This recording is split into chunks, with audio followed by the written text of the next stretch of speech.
Our guest speaker tonight really needs no introduction. She's written numerous articles for the North Georgia Journal, and then became the Georgia Backrow. She still has continued to write several articles. In her most recent book, Dahlonega, Georgia, cited the first major American gold rush.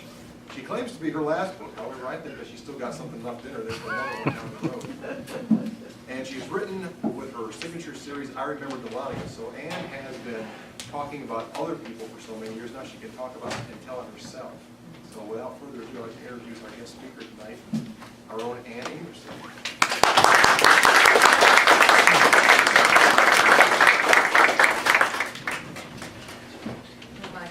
Can you hear me back in the back, okay? I will try to remember to speak up. Thank you for inviting me to be keynote speaker tonight. This is truly an honor for me, and I hope to make it entertaining as well as informative. I'm getting the signal from the back that I'm not speaking loudly enough, so I'll try again.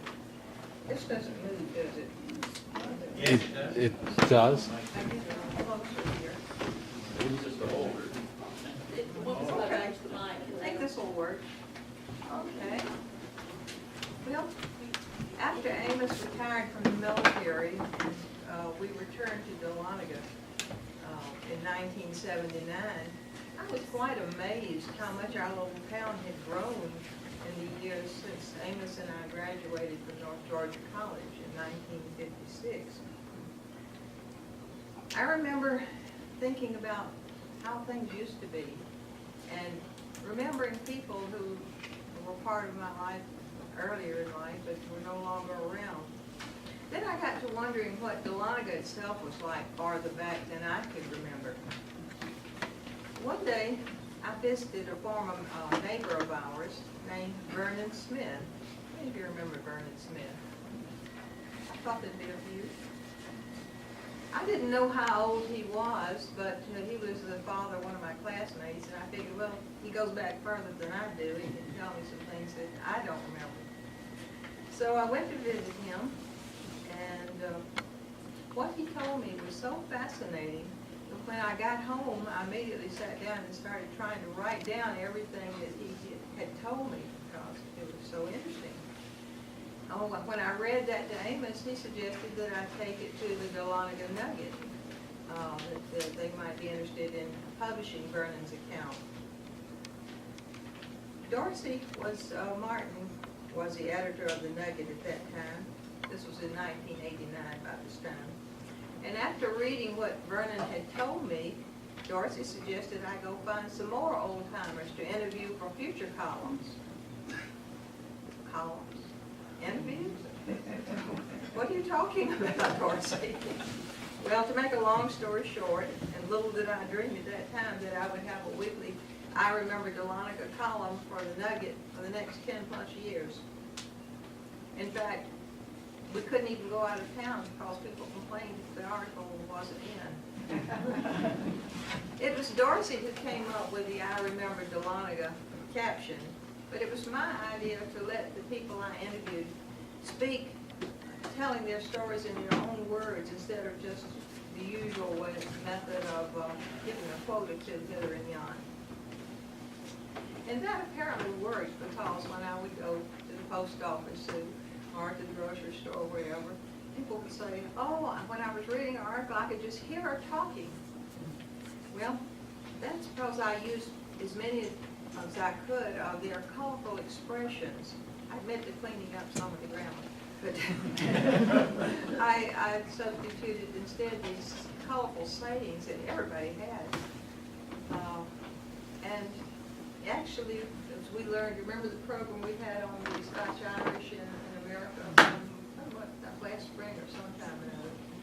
But we learned at that time that much of what we think is ungrammatical by today's standards is actually Elizabethan English. Well, maybe you're wondering what was so special about what Vernon said that would be so memorable. Well, first of all, he told me how his parents, Ben and Betsy Smith, had started the Smith House back in 1922.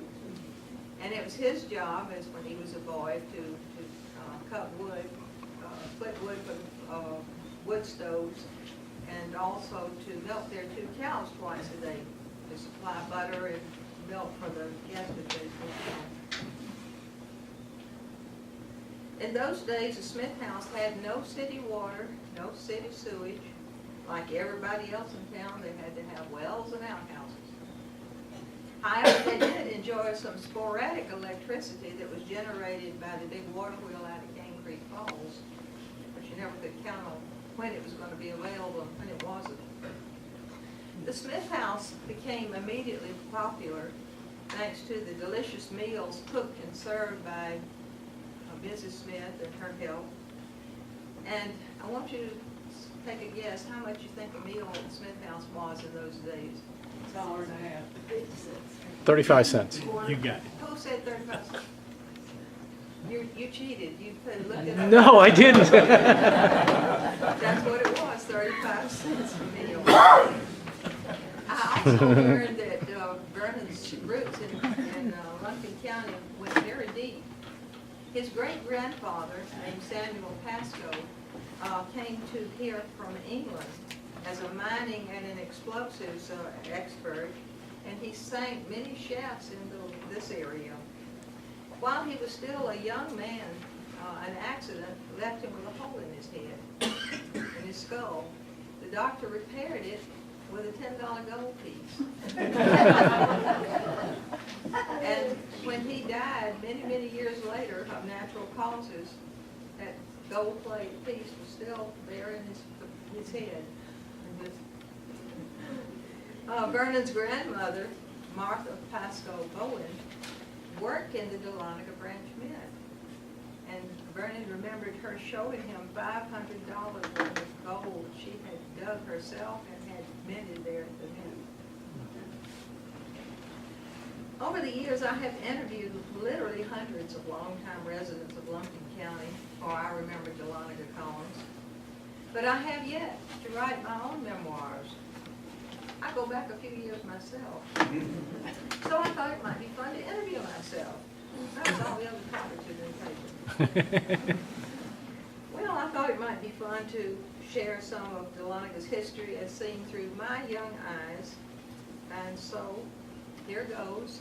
The title is, And Miss Amerson Remembers Growing Up in Dahlonega. Manny, where's the drum roll? Fanfare.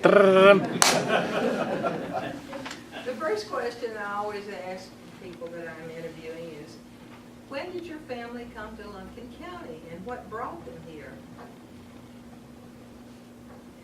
I'll begin with answering my own question. My parents arrived in Dahlonega on a foggy night in September of 1932. After hours of traveling on narrow, windy, twisty, and frequently unpaved roads, Mom said she felt they had come to the end of nowhere. However, Mom and Daddy soon fell in love with the people, the climate, the scenery, and the mountains. And by the time I came along in 1937, Dahlonega was a home where they would spend the rest of their lives. I was a native daughter, a genuine nugget, even if my family didn't get here in time for the gold rush.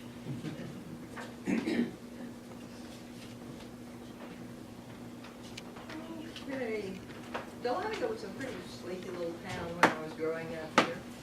There were really notable events. If you read the old nuggets, Frank, you notice that, okay, louder. If you read the old nuggets, you'll see there's a lot of so-and-so visited so-and-so. That was about the extent of the news back then. The thing that happened the most that made the news was a fire, especially a big fire, such as when Moore Hall burned in 1943. Moore Hall was originally built by Harrison W. Riley as the Eagle Hotel, and as much as I can tell, it was in the early 1940s. It was very early in the gold rush. Harrison Riley came here and sized up the situation, and so he said he decided he didn't want to go out and do the hard work of actual mining, so he decided he would mine the miners. So he built this hotel, which was really very grand for its day and time and place, because this was really a very rough frontier area at that time. Well, anyway, by the time, by the 1940s, Moore Hall was in use as a men's dormitory for North Georgia College. And that's when it was destroyed by a disastrous fire that threatened to take the whole south side of the square. At that time, the Bank of Dahlonega was located all the way down toward the Welcome Center. And the bank officials were so afraid that the fire was going to take the bank too, they went in, got everything out of the safe and removed it for safekeeping. It was fortunate, however, that the Price building, you know, where Picnic Cafe is today, it was made of brick, and so it acted as a fire break, and the fire didn't get any further than it did. So it was in use as the Holly Theater then, Holly. That was the first Holly Theater. Did some minor damage to it, but the brick saved it. When it burned, I was among those watching from the other side of the square in front of the Hall Block building. And I remember feeling quite terrified by the huge congregation. When I was 4, we moved next door to in a rental house that was next door to it, owned by none other than Professor Andrew Kane. By this time, he had gotten up in years, and he didn't venture out much. We didn't see much of him. However, I suspect that he breathed some historic inspiration my way. I caught it from somewhere, but even it did take a lot of decades later before I finally got around to doing something with it. Mrs. Kane, on the other hand, was quite spry, and she took me under her wing. She taught me 3 very important things. She taught me how to tie my shoes. She taught me how to thread a sewing machine. And the most important, she taught me not to scratch in public. Kid you not. What I did not know at that time and did not learn until I began collecting Lumpkin County history was that our house, our rental house, was situated on the site of the old Dahlonega Academy. Built in 1835, just 2 years after the town was incorporated. There was a well behind the house, and I loved to climb up on its concrete cover, but I had no inkling whatsoever of its historical significance. Similarly, when I was in my father's office at North Georgia College, I was quite oblivious to the fact that I was standing on the location where the Dahlonega Branch Mint had been making coins a century earlier. Now I never walk or drive past Price Memorial Hall without thinking, wow.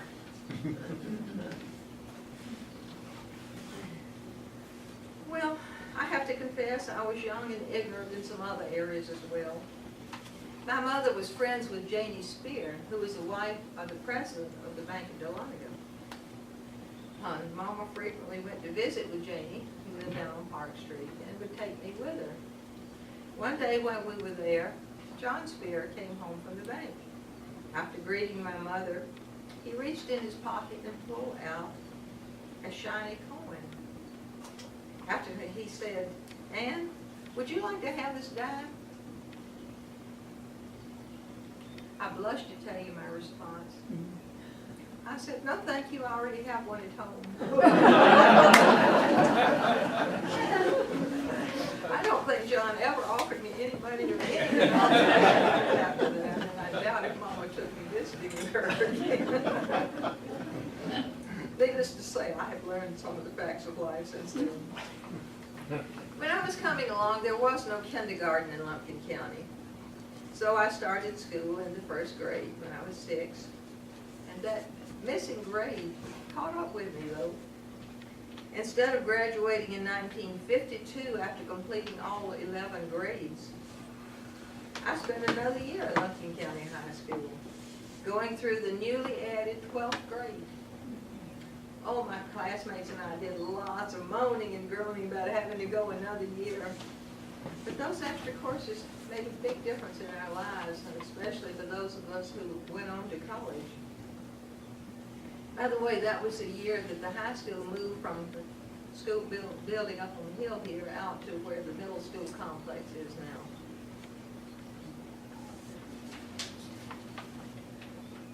When I was 12, I made some local history myself by getting a paper route, delivering the Atlanta Journal around town. All the other carriers were boys, and they didn't think it was very proper for girls to do boys' jobs. However, I broke the ice, and a lot of other girls then joined me as newspaper carriers. Since the Sunday editions were too heavy and thick to fit into our bicycle baskets, the man in charge drove us on the route on Sunday mornings. And I remember what great fun it was to stand on the running boards of his old Studebaker and jumping on and off to make deliveries, do some running, jumping back on. I don't think my father knew I was doing that. I don't remember ever having occasion to go into the old courthouse on the square until the summer of 1952. That's when I did some secretarial work for Clarence Couch, who was the clerk of court at that time. Clarence was a jolly fellow who was always telling funny stories and laughing loudly at his own humor. The other thing I remember about Clarence was his cow. He lived on Park Street in what was Seven Oaks, the house built by Colonel Price. The Couches turned it into a boarding house called the Couch House. And now Thomas Scanlon has taken us back to its original name, Seven Oaks. And anyway, I was going to tell you about his cow. Every morning he would lead his cow from, he'd milk it first, and then take her down to a pasture down below the Smith house.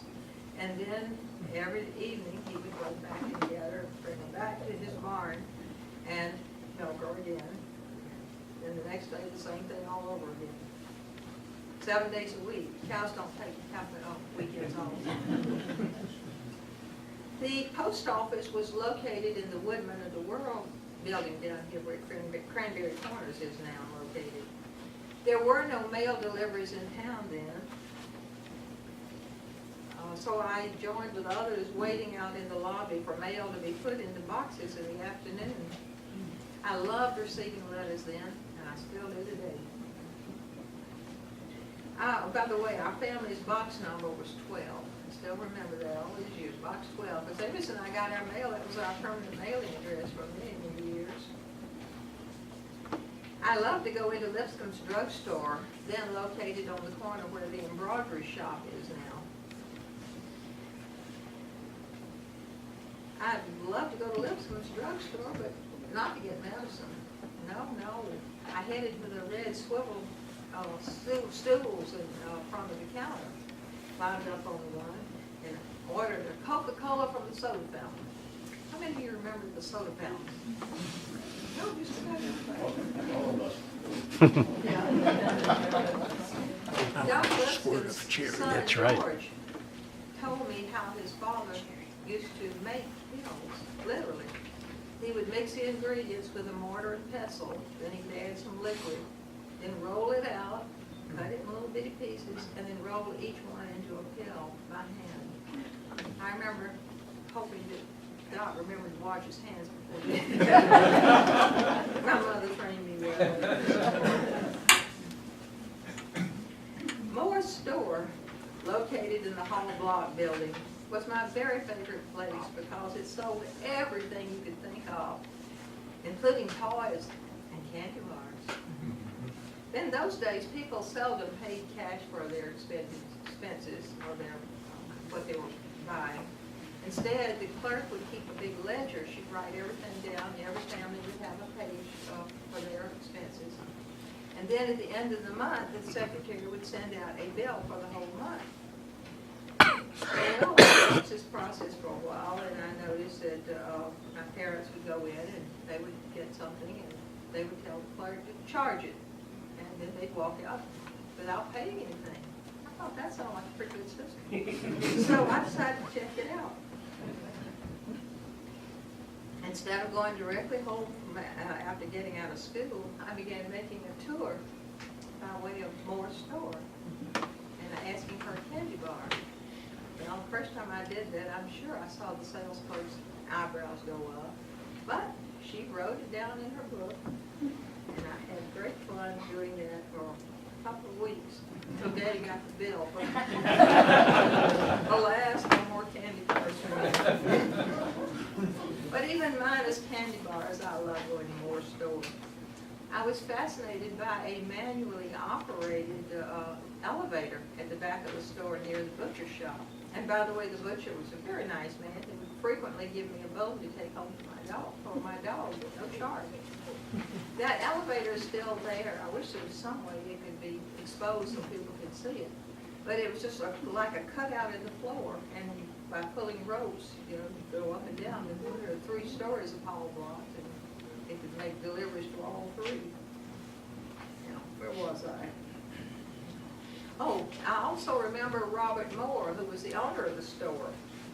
He was very friendly, witty, always ready to stop, tell you a funny story. Giving good service to his customers was very important to Robert. Included in the Moore store's array of merchandise, well, that included also caskets. And Robert himself laid out the corpses.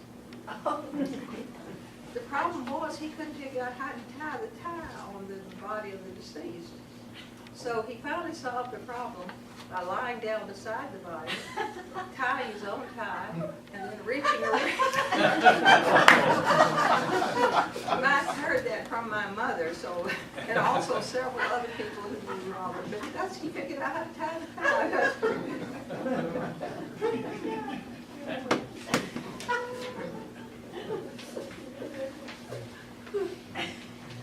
When plans were being made to hold a Gold Rush festival in the early 1950s, I got caught up in the excitement too. I remember wearing my grandmother's wedding going away outfit when I was on one of the floats in the parade. However, I missed out on all the fun of taking Dahlonega Gold to Atlanta by wagon train to put on the dome of the Capitol. That's because Amos and I were married by then, and we were stationed in Germany, so I couldn't get a will to come back for it.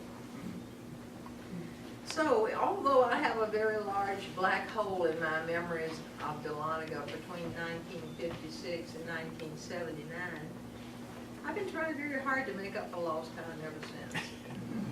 Thank you.